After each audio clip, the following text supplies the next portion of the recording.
Então, boa noite a todos e a todas. Espero que todo mundo esteja bem. Aí já na iminência do, do evento, né? Espero que estejam aí afiados, né, nos conteúdos, preparados, né, para a gente fazer bonito, que é bem legal. É bem legal esses momentos, né? Então, eu vou colocar aqui a apresentação. Deixa eu ver aqui. Eu acho que eu não tô como apresentador, Felipe. Deixa eu ver aqui. Apresentar apareceu aqui para mim. Então eu vou apresentar tela cheia. Aparece a página do Word? Tá aparecendo. Tá, pessoal, então vamos lá. A temática Geografia e Meio Ambiente, ela é uma temática muito atual, né? Na verdade, a questão ambiental, ela é muito forte nos dias de hoje, e ela, na sua esteira, ela ressignifica a importância da geografia física.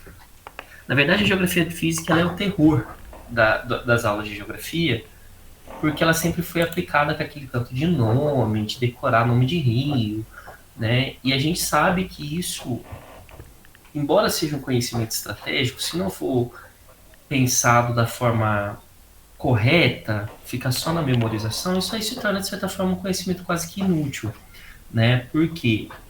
Porque hoje, com as ferramentas que a gente tem, Google, inteligência artificial e tudo mais, ficar memorizando o nome das coisas é uma coisa que ali rapidamente você consulta e pronto, né? Na verdade, a geografia física ela tem uma contribuição de pensar como a natureza se estrutura, né? E garantindo aí uma diversidade dos sistemas naturais. Por que, que os ambientes da natureza eles são tão diversos? Essa é uma primeira preocupação da geografia física. E se a geografia como um todo, ela é a ciência que se dispõe a estudar as relações entre o homem e o meio, ou entre a sociedade e a natureza ao longo da história, a gente tem que entender como é a natureza, para a gente entender como ocorre essa apropriação e os impactos desse processo para a vida do próprio homem e dos outros seres, para esses próprios sistemas também que se estruturam na Terra. Então, a primeira ideia que eu queria trazer para vocês aqui, deixa eu colocar aqui no tamanho grande, é que a gente fala muito hoje de questão ambiental, né? Aparece bem o texto aí, Felipe? Aparece sim, dá pra ver certinho. Tá. Eu queria deixar uma dica para vocês. Sempre que a gente traz essa palavra questão aqui, ela sempre tem um significado de problema, alguma coisa complexa do ponto de vista social. Vamos colocar assim. O que significa eu falar isso? Então, quando eu falo questão ambiental, questão urbana, questão habitacional, questão racial, sempre que eu trago essa palavra questão, ela traz uma problemática, um problema que é importante do ponto de vista das relações sociais, tá? Questão social. Então, a palavra questão, ela sempre traz essa ideia de problemática. O segundo ponto, eu gostaria de trazer a respeito disso, que essa preocupação ambiental, ou seja, essa temática ambiental, ela é, ela é relativamente recente. Por quê? Os meus avós, por exemplo, os seus avós, né? Mesmo a minha mãe, né? Eu não vou falar os pais de vocês, porque eu acredito que eles são mais da minha idade, que peguei essa transição, né? Ou até mais novos, né? Muitas vezes. Ela é relativamente recente porque essas populações do passado, né, essas gerações mais antigas que ainda vivem, né, elas não tinham tanto essa preocupação com o meio ambiente. Então, assim, a minha família, por exemplo, que veio da roça de uma cidade pequena, a minha mãe nasceu na roça, né? O meu pai, eles não tinham essa preocupação com esgoto, eles não tinham essa preocupação com que, por exemplo, ia limpar o pasto ou roçar um arado, né? Passar o arado ou roçar um terreno ali. eles botavam fogo mesmo. Eu era criança e lembrava da minha mãe, do meu pai, pondo fogo no pasto, né? Não tinha essa preocupação. Já existia a temática ambiental, mas ela ainda não tinha chegado com tanta força no Brasil profundo, vamos colocar assim, né? Por que ela é relativamente recente? Porque ela ganha força mesmo, né, a partir, principalmente, né, da década de 60.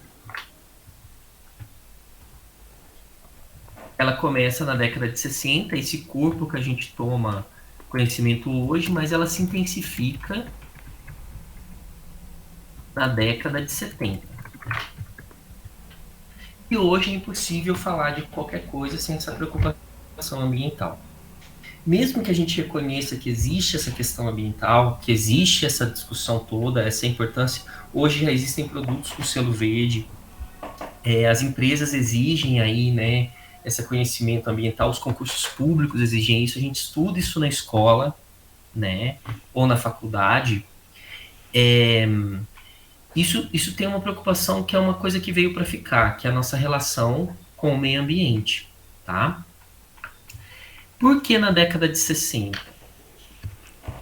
Porque após a Segunda Guerra,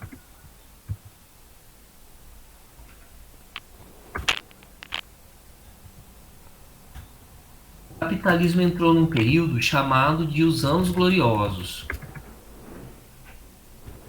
que foi de 1945 a 1975, tá? Esse período de 30 anos, ele coincide com uma fase de grande expansão industrial. É quando, principalmente, muitas multinacionais passam a investir em países da periferia do sistema, como é o caso do Brasil. A industrialização do Brasil ela é anterior, né, ao processo que se inicia no final do século XIX, mas ele foi amplamente impulsionado nesse período, tá certo? E aí, essa época, a gente teve um boom de crescimento industrial. E como a gente sabe, a indústria, ela necessita muito de recursos, né? Os recursos naturais. Então, a gente começou a intensificar a exploração desses recursos naturais e ia fazendo isso como se não houvesse amanhã, como se a natureza sempre fosse uma fonte inesgotável de recursos. Só que, quando a gente começa a usar muitos recursos, consumir muitos recursos e retirando esses recursos do meio, a gente começa a degradá-lo, a gente começa a perceber lá no final da década de 60, na verdade no começo da década de 60, mas mais para o final, que esses recursos podem acabar. E eles acabando, a gente pode ter problemas, tanto para a geração atual e principalmente para as futuras, tá? Então, um marco que a gente tem foi o livro que chama A Primavera Silenciosa.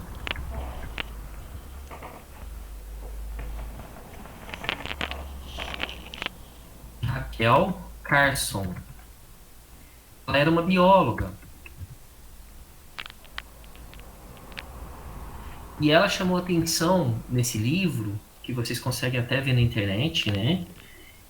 Como que o uso de pesticidas, de defensivos agrícolas no campo, na agricultura, ele enfraquecia os ovos das aves, e aí essas aves não se reproduziam, ou seja, não vingavam. Por isso que se chama Primavera Silenciosa. Então ela tentava para o seguinte fato: a gente está matando as aves e elas desempenham um papel fundamental na questão ambiental. Do ponto de vista das empresas, em 1968, o livro é de 62, tá? A gente tem o Clube de Roma. O Clube de Roma, ele traz a seguinte preocupação no meio empresarial, principalmente. Olha, a gente usa recurso, as nossas indústrias elas usam recursos, e se a gente começar a usar sem pensar no amanhã, o recurso vai acabar e vai ter briga por conta desses recursos. Afinal de contas, é transformando esses recursos que a gente tira o nosso lucro, certo? Então, no meio empresarial, vejam só, primeiro nós temos uma cientista, Depois nós temos o meio empresarial e alguns intelectuais, principalmente dos altos, né, níveis de intelectualidade. E depois nós temos, então, a ONU, que se vê forçada a criar a primeira conferência mundial do meio ambiente. Que aí, então, ela junta todo mundo, todos os países, para discutirem a questão ambiental. Isso aconteceu em 1972, que é conhecido como Conferência de Estocolmo. Estocolmo, para quem não sabe, é a capital da Suécia. E ali, então, esboçou-se a ideia de que um outro modelo de desenvolvimento seria necessário. Ainda não tinha esse nome, desenvolvimento sustentável, mas se colocava a necessidade de uma relação menos agressiva em relação ao meio ambiente. Um movimento que fosse um desenvolvimento que fosse mais sustentável, ou seja, que se auto-mantivesse ao longo do tempo dentro das condições de recursos que a gente tinha disponível. A partir daí, o negócio ganha força. No Brasil, nós temos a primeira lei geral, né, sobre o meio ambiente, que vai surgir em 1981, certo? Na década de 80, tudo ganha força. O maior marco de importância foi o Rio 92, ou a Eco 92, que aconteceu aqui no Rio de Janeiro. E aí nós tivemos mais para frente o protocolo de Kyoto, uma série de outras coisas que vão tentar debater essa questão do meio ambiente, tá? Eu fiz esse panorama geral para a gente entender, então, como que isso foi criado, para entender como isso é relativamente recente na história, né? Mas para a gente entender a crise ambiental, a gente tem que discutir primeiro as suas causas, as suas características e também os seus efeitos. Agora eu vou mostrar no slide.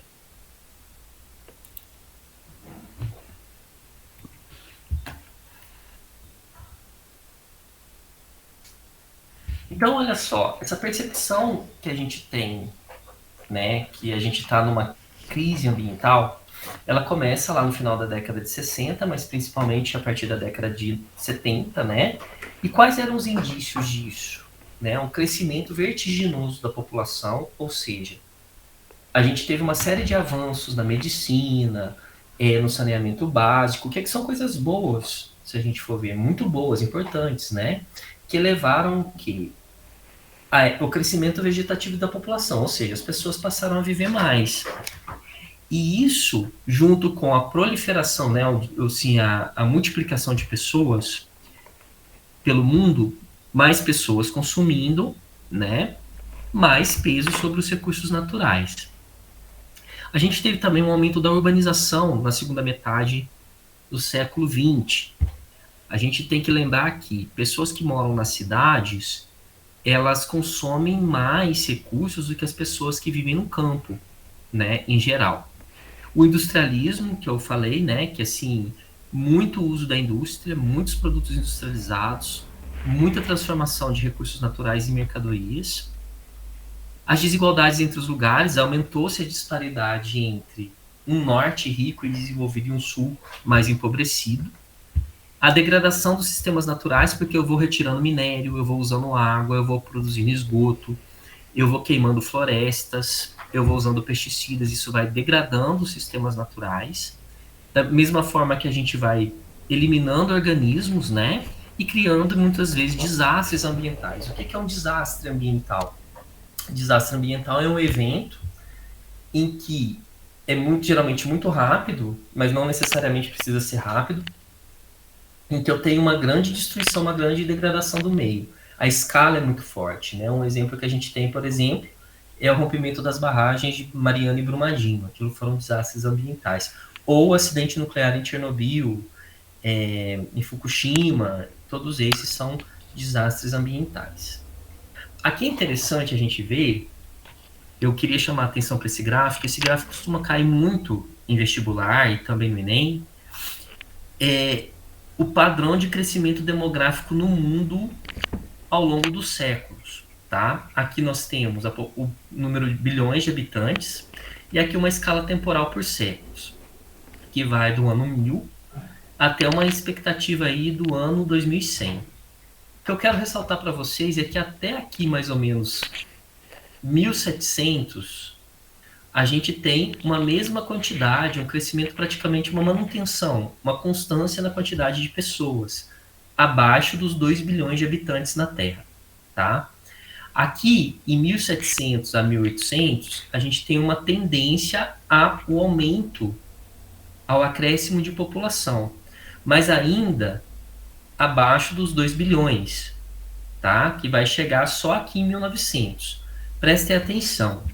Entre 1700 e 1800, eu tenho um evento na história chamado Revolução Industrial, que é fundamental na mudança das relações do homem com a natureza, tá? De 1800 para 1900, mas basicamente no final de 1800, aqui do século XIX, eu tenho a chamada Segunda Revolução Industrial, que é quando eu tenho uma série de desenvolvimentos técnicos, que eu tenho, então, a eletricidade, a queima de petróleo, uma série a indústria automobilística, ela começa a se desenvolver aqui no final do século XIX, né? Tudo isso vai criar o desenvolvimento das ciências modernas, tá? Tudo isso vai criar um salto na população mundial que no ano 2000, né, se aproxima dos 7 bilhões de habitantes. Então, em um século, eu praticamente tripliquei o número de habitantes na Terra, tá certo? E isso, claro, que vai ter um peso muito grande na relação da sociedade com a natureza, tá certo? E aí, aqui nos anos 2000, havia 3 perspectivas, né? A perspectiva de um declínio populacional, que isso não aconteceu, tá? A perspectiva de um aumento menos vigoroso, que aparentemente é o que está acontecendo, a gente já chegou aos 8 bilhões de habitantes, e uma perspectiva mais catastrófica, né? Que é o aumento exponencial aí, um acréscimo vigoroso de população. Então, mais gente, mais peso sobre os recursos naturais, tá certo? Se eu juntar isso, que a maior parte das populações... Oi. Uma dúvida. O que faz com que ocorra esse aumento de forma exponencial, ao invés de ser uma coisa linear, da população no mundo? O que faz aumentar é porque a taxa de mortalidade, ela caiu muito mais do que a taxa de natalidade. Uhum. Mesmo que a gente tenha países em que você passa por um processo de equilíbrio, até de decréscimo de população, que é o meu caso, por exemplo, de alguns países europeus e do Japão, né? A população não cresce muito baixo, né? Ainda assim, esses países, eles têm uma expectativa de vida muito grande, né? No Japão mesmo, não é raro, raríssimo, vamos colocar assim, as pessoas ultrapassarem 100 anos, certo?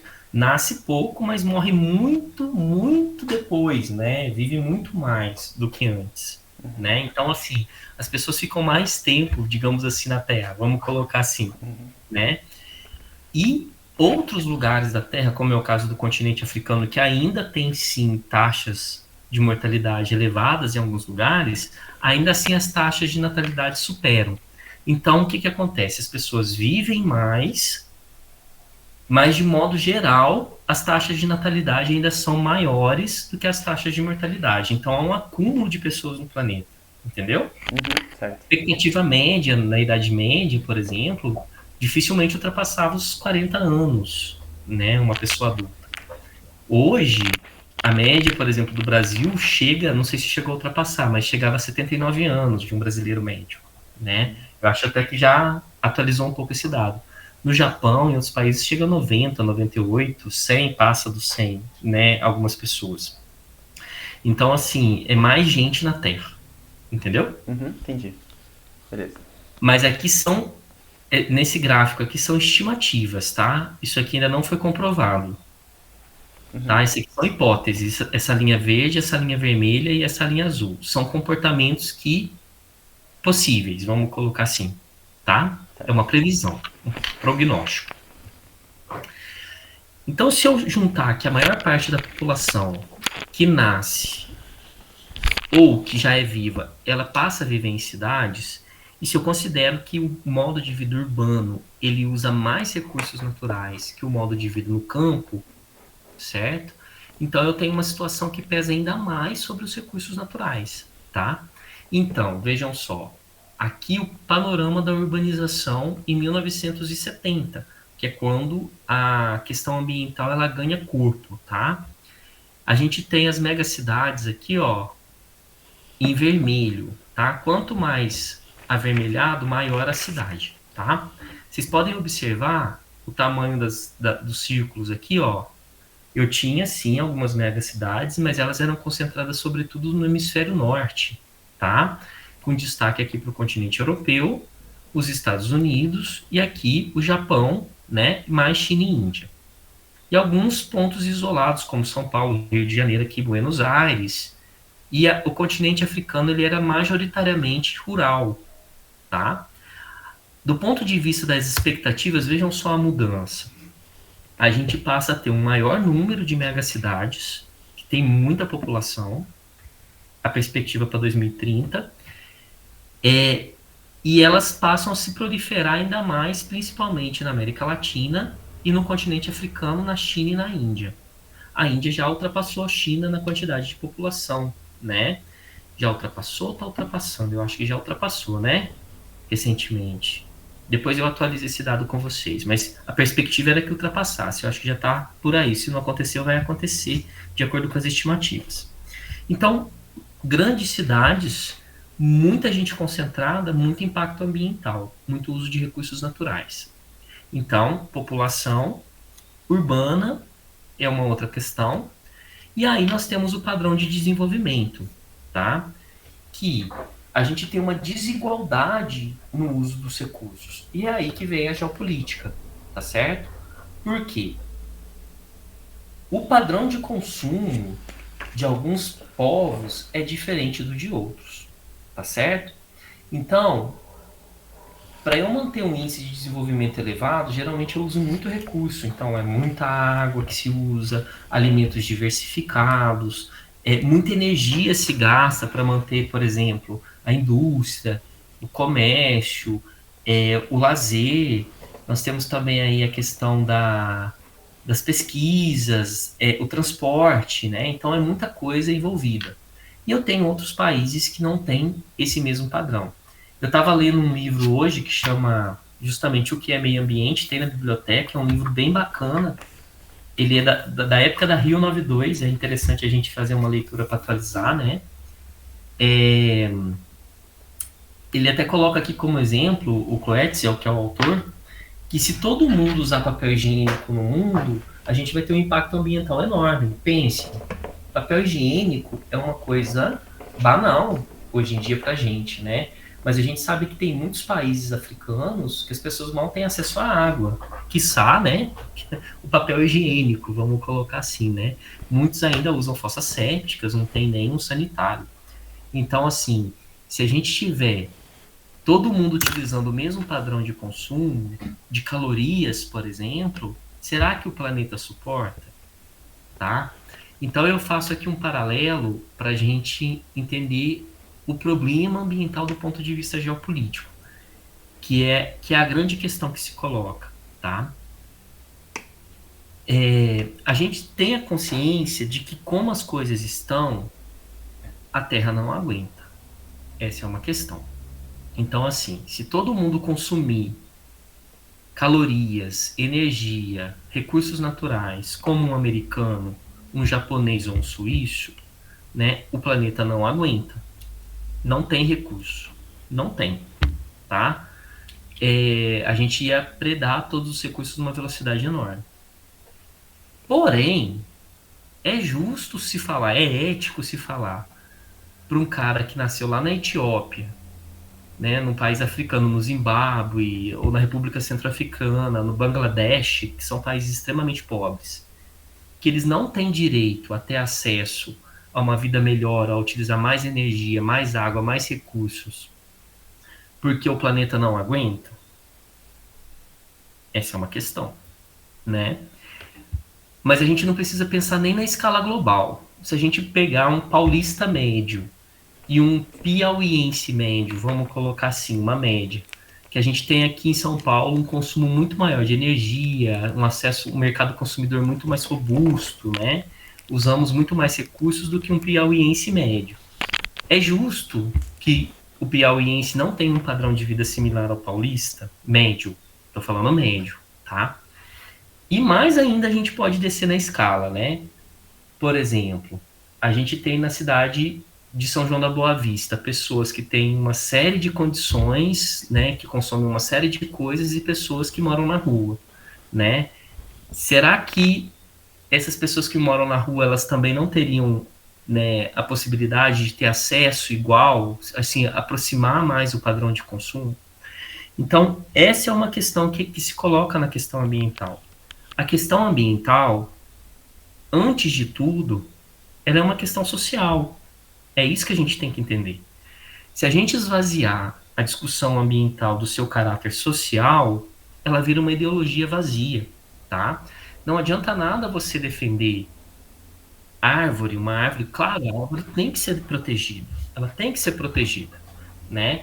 Se você não entender por que se cortam árvores. Muitas vezes, as pessoas que cortam árvores ou fazem alguma questão no meio ambiente aí, é o meio que ela tem de vida, mesmo que seja ilegal. É isso ou a fome, tá? Então, assim, o questionamento que se faz não é que tá certo ou tá errado, mas assim, por que é que, né, alguns podem ter tanto e outros não têm nada, né? É justo falar, se a gente admite que a Terra ela não suporta que todos tenham um padrão mais elevado de consumo, né? É mais honesto que quem consome demais desça um patamar ou alguns patamares, ou que a gente negue para essas pessoas que já têm tão pouco um mínimo de ascensão. É essa questão que se coloca. Então, por que toda conferência que a gente tem do clima nunca dá certo, né? Por que vira e mexe aparece um Donald Trump que fala que vai sair do Acordo de Paris? Ou por que a gente teve agora um encontro do clima aí e o Lula foi lá e brigou falando que na verdade não é o encontro do clima, com a União Europeia lá o acordo falando que tem restrições ambientais? Por que algumas correntes falam que essa questão ambiental é uma forma dos países ricos controlarem os países pobres? Por que tem todo esse discurso? Porque, de fato, quem tem que ceder mais não quer ceder, né? E isso faz da questão ambiental uma questão geopolítica, tá? A própria ideia de sustentabilidade ambiental, a gente tem que ter muito cuidado com ela. Ninguém nega que ela é importante. Claro que a gente tem que ter um uso sustentável, mas beleza. O que adianta a gente falar que a gente vai ter um uso sustentável dos recursos se a todo momento a gente está comprando coisas que a gente não precisa, né? Ou se a todo momento a gente está desperdiçando coisas, né? Então, assim, é essa questão que se coloca, né? Qual que é a relação que a gente vai ter com o meio? O que adianta falar de sustentabilidade se algumas pessoas têm 5 carros na garagem e outras têm que andar de ônibus, né? Então, são essas questões que se colocam, né? Por isso que é uma questão intrinsecamente social. E aí, a gente tem que ter essa consciência para não cair em certos discursos. Por exemplo, muita gente que estuda a questão ambiental fala, ó, o problema ambiental é que está nascendo muita gente. Muita gente. E muita gente onde? Na África. Isso é verdade? É verdade. Né? A África, esse gráfico mostra pra gente, é o continente que eu estou tendo maior crescimento populacional. Porém, um africano, ele não consome a mesma quantidade de recursos naturais que um europeu. Eu não posso igualar uma cabeça africana média, né, à cabeça de um europeu médio. Eu não posso igualar uma pessoa nascida na Somália com um sueco, tá? Não são iguais. Então, assim, pensar que a culpa é do crescimento populacional na África ou em regiões mais pobres, como a América Latina ou o Sul da Ásia, e esquecer que o padrão de consumo intenso em recursos está na Europa, nos Estados Unidos e no Japão, por exemplo, e mais recentemente em algumas partes da China, né? É você o quê? Você mascarar que por trás do crescimento populacional existem padrões de consumo diferenciados, né? Então, isso é importante. Tá tranquilo até aqui? Tranquilo. Uma dúvida que me surgiu, professor. Sim. A questão ambiental está diretamente ligada com o consumismo, né? Está diretamente ligado com as indústrias. O que, Não só a indústria. sobre uma lógica do capitalismo, o porquê que é uma coisa que não é, não é bom para uma empresa, né? Tipo, olhar para a questão ambiental, sobre uma lógica do capitalismo, sobre o lucro da empresa. O que faz com que a empresa ela possa diminuir ou qualquer coisa assim? Porque no começo o senhor tinha falado que as empresas começaram a olhar para a questão ambiental na década de 80, né? Na década de 70. Na década de 60. Então, o que faz para as empresas olharem para essa questão, já que não é lucrativo para elas? Do ponto de vista da empresa, ela só muda uma coisa pelos seguintes motivos, assim. Quando ela ganha valor, por exemplo, quando você vende o selo verde, você agrega valor, ou seja, alguém tem que comprar esse selo, certo? Ou seja, você cria valor verde. Então, se você cria valor verde, porque assim, a gente tem que lembrar que o objetivo do capitalismo é o lucro, certo? Uhum. Então, assim, a empresa, por mais que ela possa ter uma consciência, o indivíduo ter uma consciência, ela só vai mudar de fato, ou principalmente vai mudar, se ela agregar valor, ou seja, se isso gerar uma vantagem para ela. É assim que funciona, tá? Então, assim, ela vai substituir tecnologia ou vai substituir matriz energética se isso gerar algum tipo de valor para ela. Porque quando ela tem que investir alguma coisa, isso também é um custo para ela, certo? Se ela não tiver um retorno, ela vai sair perdendo, tá? Perdendo tanto nas suas taxas de lucro internamente, como se o seu concorrente não o fizer também, ela perde mercado, ela pode até ser engolida pelo seu rival. Porque a gente tem que pensar que o capitalismo, além da relação entre capital e trabalho, né, que vocês estudam na sociologia, entre o patrão e o empregado, vamos colocar assim, tem também a competição entre capitalistas, entre Pepsi e Coca-Cola, por exemplo. Um quer derrubar o outro, tá? Então, assim, existem dois parâmetros de competição. Então, se eu invisto na minha matriz de mudança, né, na minha indústria, isso vai me dar um custo. Eu estou produzindo de um jeito, tá tudo bom, do ponto de vista empresarial. Para eu converter isso eu vou ter que investir, né, racionalizar as coisas. Isso vai elevar meu custo. Né? Então, eu vou reduzir minha margem de lucro. Se a outra concorrente não fizer, ela vai ganhar de mim, pelo menos na taxa de lucro dela. Se ela tem mais dinheiro, ela pode investir em outras coisas que podem me derrubar. Então, assim, a empresa, a racionalidade, né, a lógica da economia, ela vai colocar assim, ó, eu tenho que agregar um valor que as pessoas comprem isso para eu não perder. É a primeira coisa. E qual a outra coisa? Quando o meu concorrente faz e dá certo, eu fico para trás. Então eu tenho que fazer também. Certo. E qual que é o papel do Estado, professor, em relação Ah, a e isso? aí tem o terceiro papel, né? Uhum. Isso eu estou pensando só na lógica da empresa. Agora, quando você tem um problema ambiental, aí o Estado fala, ó, não, você está poluindo demais, está dando problema, porque muitas vezes, olha só como é a lógica. Às vezes a lógica da indústria, ela atrapalha o comércio ou o turismo, que também são atividades capitalistas, certo? Uhum. Então, às vezes eu tenho uma atividade turística numa cidade e eu coloco uma grande indústria, elas vão entrar em choque. Eu estou falando de empresa com empresa, certo? Então, muitas vezes o Estado não vai nem intervir por interesse da população. Às vezes é para evitar conflito entre o próprio capitalista, né? Então, fala assim, ó, a gente tem que dar renda, quantidade, possibilidades para todos, né? Então, a gente tem que ou dar um problema de saúde pública, e isso vai levar os custos com saúde, por exemplo. Então, a gente tem que reduzir a emissão de tal gás, entendeu?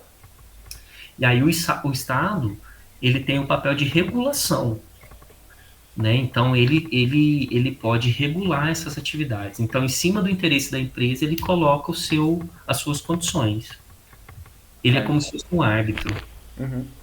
entendeu? Beleza. Entendi. Uhum. Então, olha só, mas Para resumir a questão da ambiental, a lógica é muito simples, tá? Não tem entender a questão ambiental é tão simples quanto entender o que é o capitalismo, tá? Eu costumo falar isso, né? A questão ambiental ela deriva de um paradoxo, um paradoxo fundamental.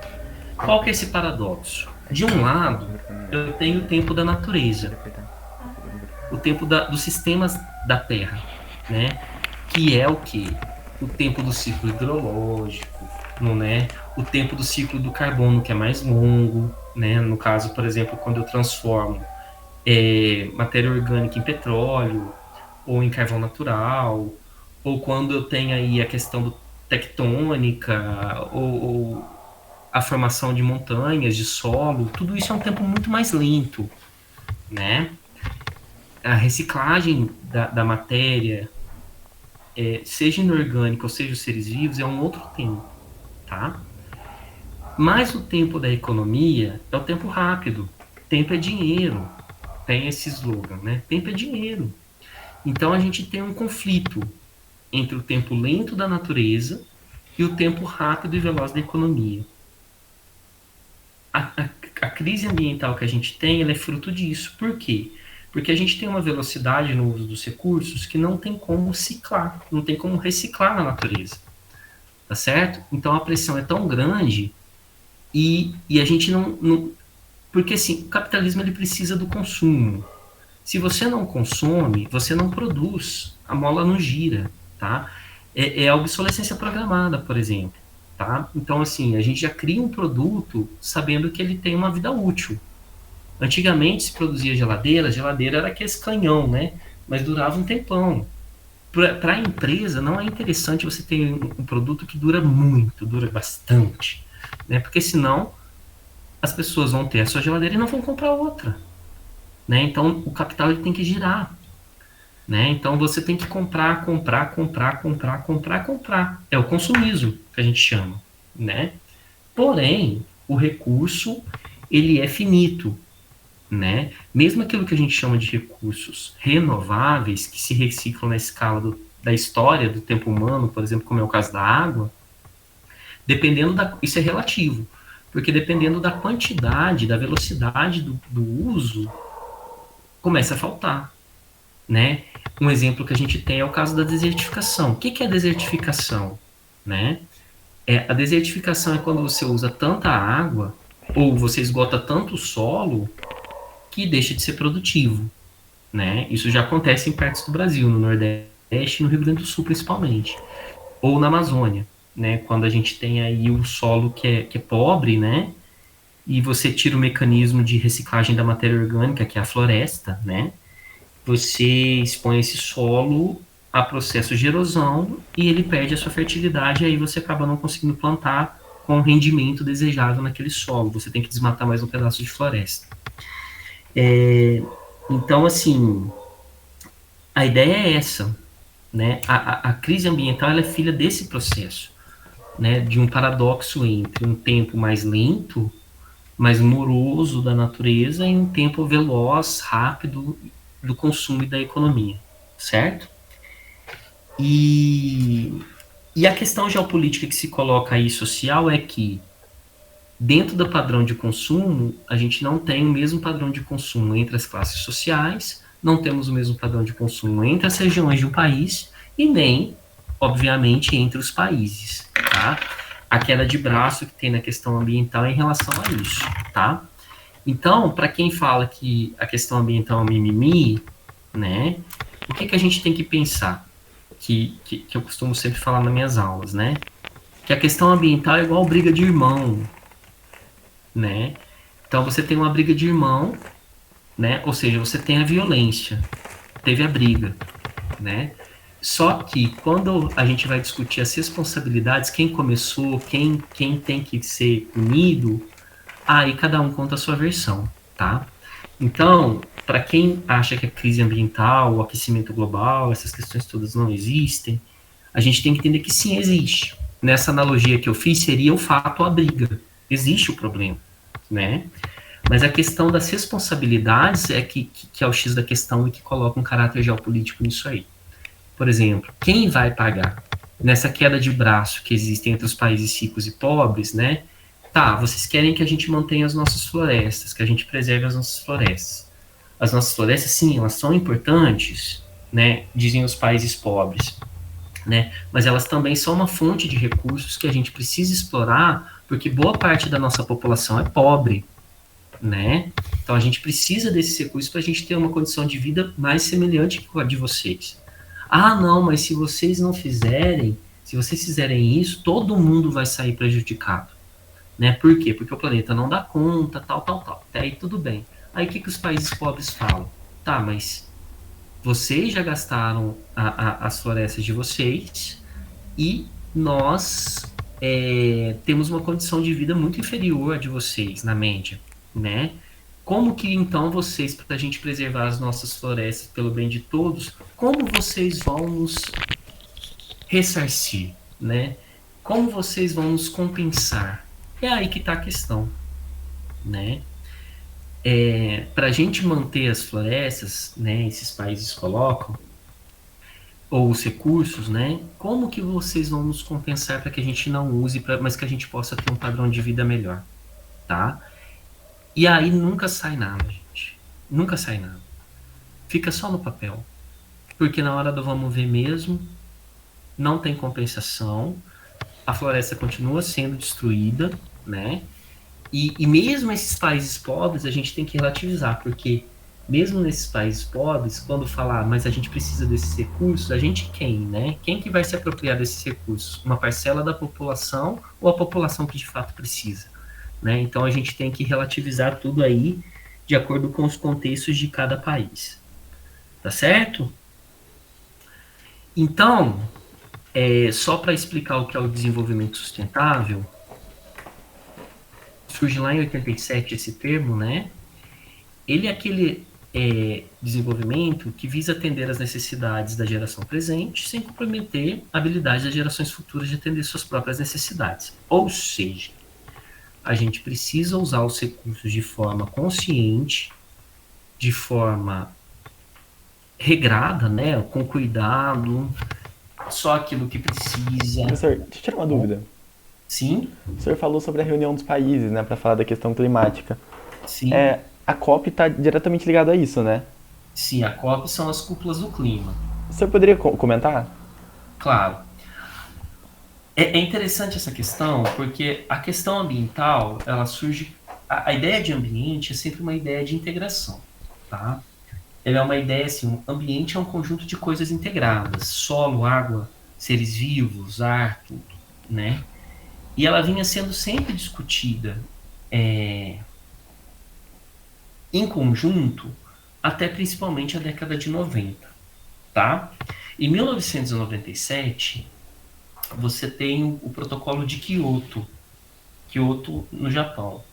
E lá no protocolo de Kyoto, na conferência lá, né, ficou estabelecido que o principal indicador, né, da problemática ambiental que a gente tinha, das questões ambientais, estava relacionado às mudanças climáticas.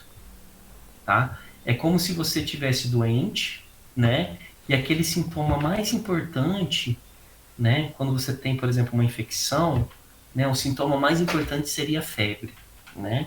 Então seria mais ou menos isso. Definiu-se ali a partir do protocolo de Kyoto que as mudanças climáticas elas eram um indicativo maior, né, mais alarmante das relações do desenvolvimento que a gente tem em relação ao meio ambiente, do modelo que a gente tem, e da necessidade de um outro modelo, no caso, o desenvolvimento que seria sustentável.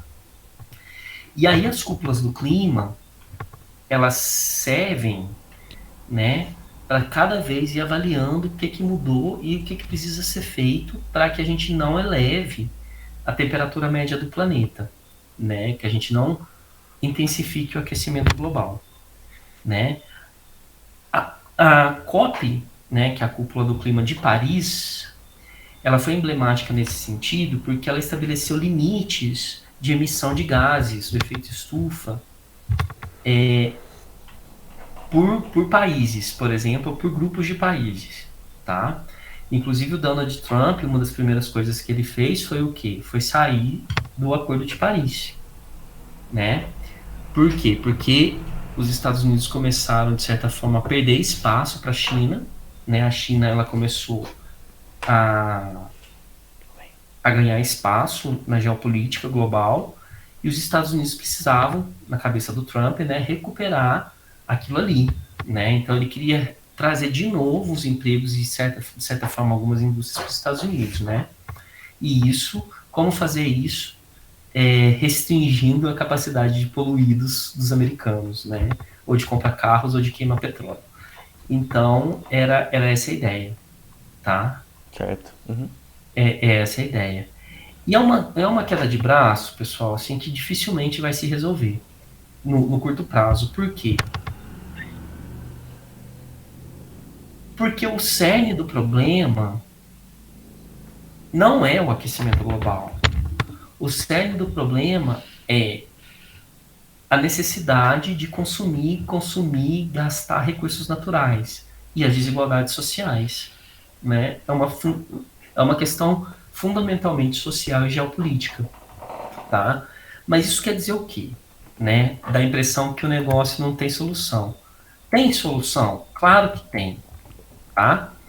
Mas eu vou já tirar aqui porque já estamos quase 8 horas, né? Vou falar aqui diretamente com vocês. A solução ela passa necessariamente por níveis de responsabilização, tá? A gente tem que pensar que nós temos a escala do indivíduo, a escala da coletividade, a escala da política e a escala da geopolítica, né? Então vamos pensar, por exemplo, na água, tá? O problema água. Elias, indivíduo Elias, né? Eu tenho a obrigação de usar a água de forma consciente, né? Eu não vou escovar dente com a torneira aberta, eu não vou tomar um banho de 1 hora, né? A gente tem essa consciência. Eu não vou ligar minha máquina de lavar para lavar uma peça de roupa, né? Então a gente tem que ter essa consciência. Mas eu não posso ser responsabilizado, eu, indivíduo Elias, né? Com o mesmo peso que um mega agricultor de soja, né? Que tem uma mega fazenda e que usa a água para irrigar a soja que vai ser exportada para os Estados Unidos para alimentar gado. Nós não somos iguais quando o assunto é o uso da água, certo?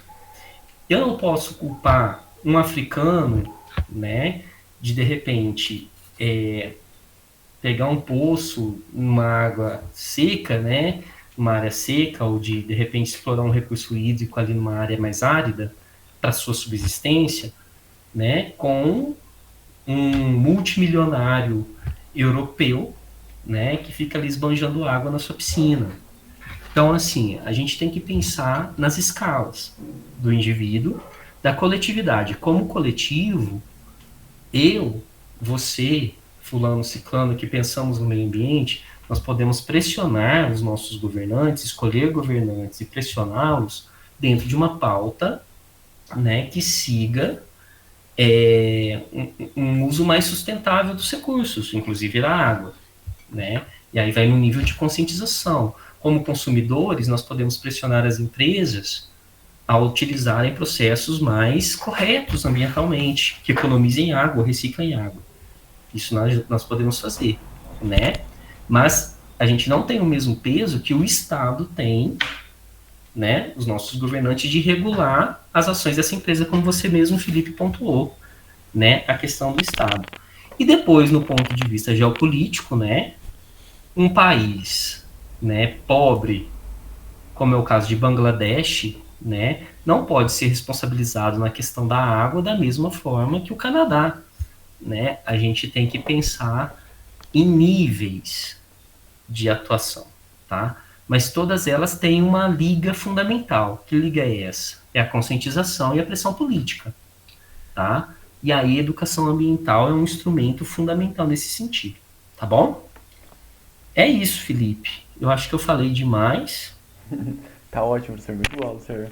Divaguei muito aí. Nem falei das esferas terrestres, da geografia física.